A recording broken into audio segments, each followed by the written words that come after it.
warahmatullahi wabarakatuh. Hai teman-teman, balik lagi bersama video kami yaitu dari kelompok manajer.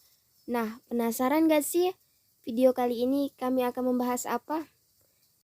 Nah, teman-teman pada penasaran kan apa yang akan kami bahas pada video kali ini? Jika teman-teman penasaran, ayo tonton videonya sampai selesai. Nah, pada video kali ini kami membahas tentang Undang-Undang Nomor 7 Tahun 2021 yaitu harmonisasi peraturan perpajakan. Nah, apa saja sih perubahan yang terdapat pada Undang-Undang HPP? Jika teman-teman penasaran, mari tonton videonya sampai selesai ya.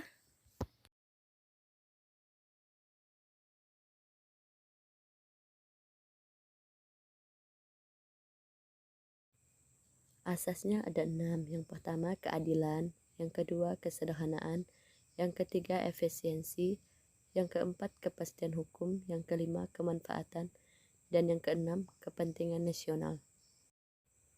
Tujuan 1. Meningkatkan pertumbuhan dan mendukung percepatan pemulihan perekonomian. 2. Mengoptimalkan penerimaan negara. 3. Mewujudkan sistem perpajakan yang berkeadilan dan berkepastian hukum. 4. Melaksanakan reformasi administrasi, kebijakan perpajakan yang konsolidatif, dan pelunasan basis pajak. 5. Meningkatkan kepatuhan sukarela wajib pajak. Ruang lingkup dan pemberlakuan. 1. Perubahan UU PPH berlaku tahun pajak 2022. 2. Perubahan UU PPN berlaku mulai 1 April 2022. 3. Perubahan UU KUP berlaku mulai tanggal diundangkan. 4. Program pengungkapan sukarela berlaku 1 Januari sampai 30 Juni 2022. 5. Pajak karbon mulai berlaku 1 April 2022. 6. Perubahan UU Cukai berlaku mulai tanggal diundangkan. Penggunaan NIK sebagai NPWP orang pribadi untuk mengintegrasikan basis data kependudukan dengan sistem administrasi perpajakan dan mempermudah WP orang pribadi melaksanakan pemenuhan kewajiban hak dan kewajiban pajak. Besaran sanksinya ada 2, dapat kita lihat pada tabel yang telah dicantumkan. Pajak internasional ada 3, 1. Asistensi penagihan pajak global, 2. Mutual agreement prosedur, yang ketiga konsensus perpajakan global. Nah, pajak internasional dapat kita lihat pada tabel yang telah kami cantumkan.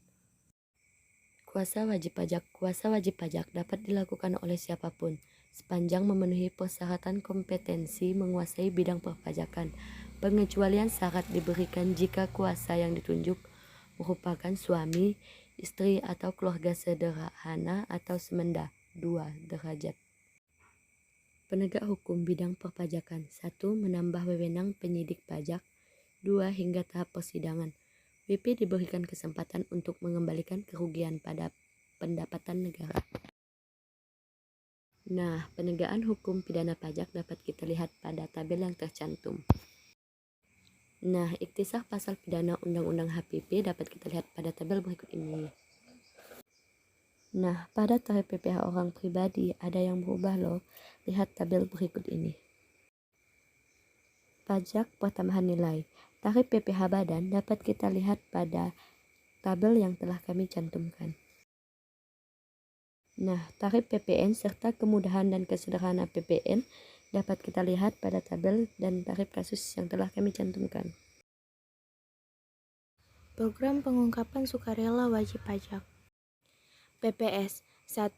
Pemberian kesempatan kepada wajib pajak untuk melaporkan atau mengungkapkan kewajiban perpajakan yang belum dipenuhi secara sukarela melalui yang pertama, pembayaran pajak penghasilan berdasarkan pengungkapan harta yang tidak atau belum sepenuhnya dilaporkan oleh peserta program pengampun pajak.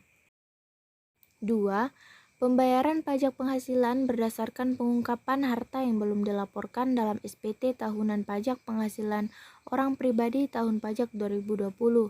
Yang kedua, ada program dilaksanakan selama 6 bulan, 1 Januari 2022 sampai dengan 30 Juni 2022.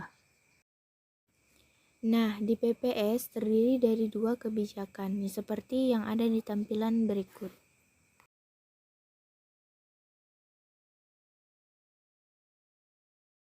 Pajak karbon. A. Pajak karbon dikenakan atas pembelian barang yang mengandung karbon atau aktivitas yang menghasilkan emisi karbon. B. Undang-undang mengamanatkan pembuatan peta jalan pajak karbon dan peta jalan pasar karbon. C. Tarif pajak karbon ditetapkan sebesar Rp30 per kilogram karbon dioksida ekuivalen CO2e. D. Implementasi pertama kali 1 April 2022 untuk badan yang bergerak di bidang pembangkit listrik tenaga uap batu bara. Cukai. A. Penegasan dengan penambahan jenis barang kena cukai hasil tembakau berupa rokok elektrik. B. Merubah prosedur penambahan pengurangan jenis barang kena cukai. C. Penegakan hukum pidana cukai dengan mendepankan pemulihan kerugian pendapatan negara. D. Wajib bayar diberikan kesempatan untuk mengembalikan kerugian pada pendapatan negara dengan membayar sanksi.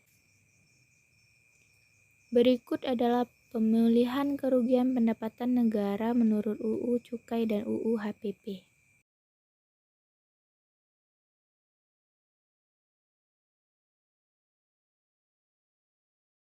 Yeah, take a number. I was lightning before the thunder.